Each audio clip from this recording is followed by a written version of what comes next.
Syrian air defense has responded to new Israeli raids near the capital Damascus. The Israeli military confirms it's attacked 12 targets in Syria, including both Syrian and Iranian facilities. The IDF is striking numerous Syrian and Iranian military targets in Syria in response to Iranian aggression. More to follow. Israel says the raid was in retaliation for its fighter jet being downed by the Syrian military. The jet crashed in northern Israel, with the pilots managing to eject. However, Damascus says that its air defenses hit the plane in response to a previous attack by Israeli forces. The perspectives of Syria and Israel on the situation differ in certain respects. This morning, the Syrian Army Command issued a statement confirming that Syrian aerial defenses intercepted Israeli fighter jets that were carrying out an airstrike on a location in central parts of the country.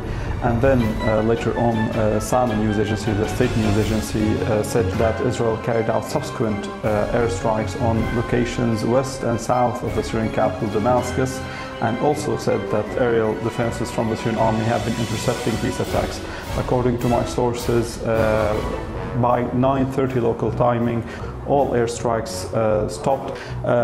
We can also confirm that the sites that were targeted in the earlier attack that took place on dawn today is the T4 air base in central Syria, in the deserts of central Syria near Palmyra. My military sources are saying that there has been no casualties, only 3 wounded soldiers in this dawn's attack, but there is no official confirmation so far. And the positions that were hit today in the subsequent attacks are in the Mas area west of Damascus and in Kiswe area south of Damascus. Kiswe has been hit before by Israeli airstrikes earlier this year, and back then Israel said that it hit what it believed to be a gathering of Iranian advisors in the command building of the Syrian Army's 1st Armored Division. Well, it's a play in 3 acts. It all started with an Iranian drone, a remotely piloted vehicle, which entered Israel proper.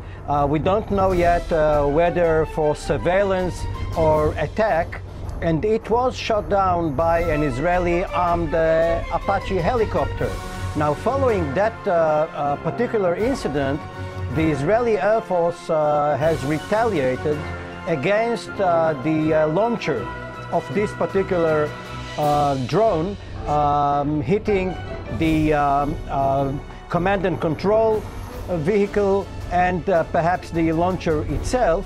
And during this attack, one of the Israeli F-16s was either hit by Syrian ground defenses, or the pilots got the impression that they are about to be hit and bailed out.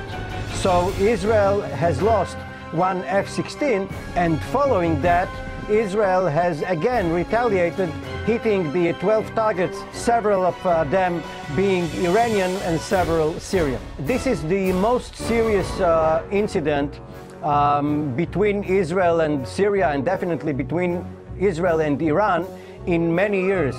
Perhaps in 10 or 15 years, we have not seen the like of it. So let's cross live to Jerusalem now to discuss this with Max Blumenthal, author and senior editor at therealnews.com. Mr. Blumenthal, welcome to the program. It's good to see you. You're in Jerusalem right now. Can you tell us what the situation is like there, what the feeling is in the city, and have you heard anything? Have you felt anything?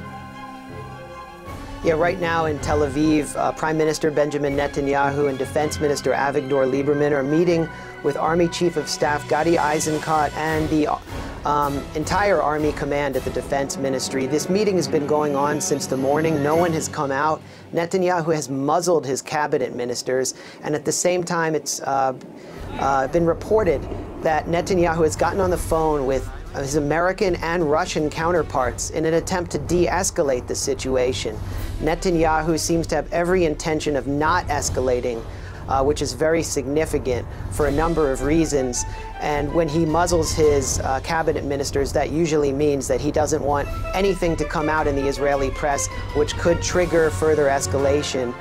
This is being covered constantly by the Israeli news, and it's all the country is talking about right now.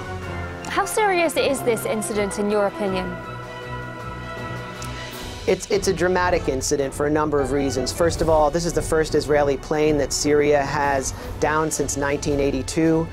Second of all, Israel is unable to escalate for a number of reasons. Benjamin Netanyahu was in the opposition when the Israeli government attacked southern Lebanon and lost to Hezbollah in 2006, and he fears another escalation in which Hezbollah is substantially stronger after the experience it's gained on the Syrian battlefield, and the Syrian army has gained advanced Russian air defenses, the S-200, for example, which appears to have downed this F-16.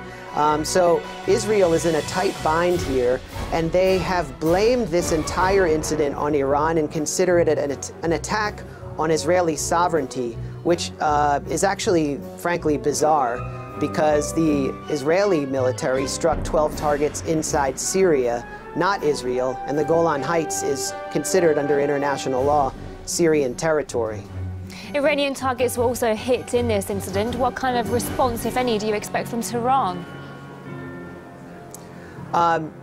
You know, it's unclear to me if Iran is really calling the shots here. I mean, this appears to be the Syrian government, after losing something like 100 soldiers, either from its own regulars or a allied militia, to American airstrikes, has decided that it's had enough with these infringements on its sovereignty and that it will strike back. It appears to be striking back with advanced Russian anti-aircraft missiles. And another significant instance here, or angle here, is that Israel has had to be very precise in responding to what it calls an Iranian drone, because Russian military assets are honeycombed across Syrian air bases, the very air bases Israel attacks, and Israel's afraid to strike any Russian targets. So again, this is a difficult moment for Benjamin Netanyahu, and we also have to keep in mind the domestic circumstances. Netanyahu is facing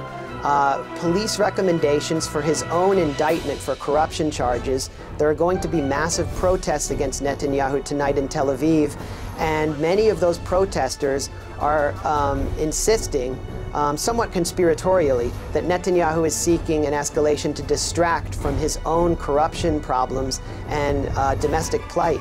We're already seeing an escalating situation in the north of Syria. How high do you think is the risk of further escalation in southern Syria? I mean, do you expect further attacks to happen? I mean, we saw last year a lot of action in southern Syria around Kalamoun. There was pretty strong evidence that Syrian rebel insurgents connected to Al-Qaeda were actually coordinating attacks with Israel, where they would fire a mortar into the Golan Heights or into Israeli territory to give Israel the pretext to attack the Syrian army. But I think we're going to have to reevaluate our entire analysis of what happens along the Syrian and Israeli border, because the fact that Syria has demonstrated deterrent capacity against Israeli jets today and its willingness to take them down, and because of the fact that Netanyahu is demonstrating his lack of interest in escalating.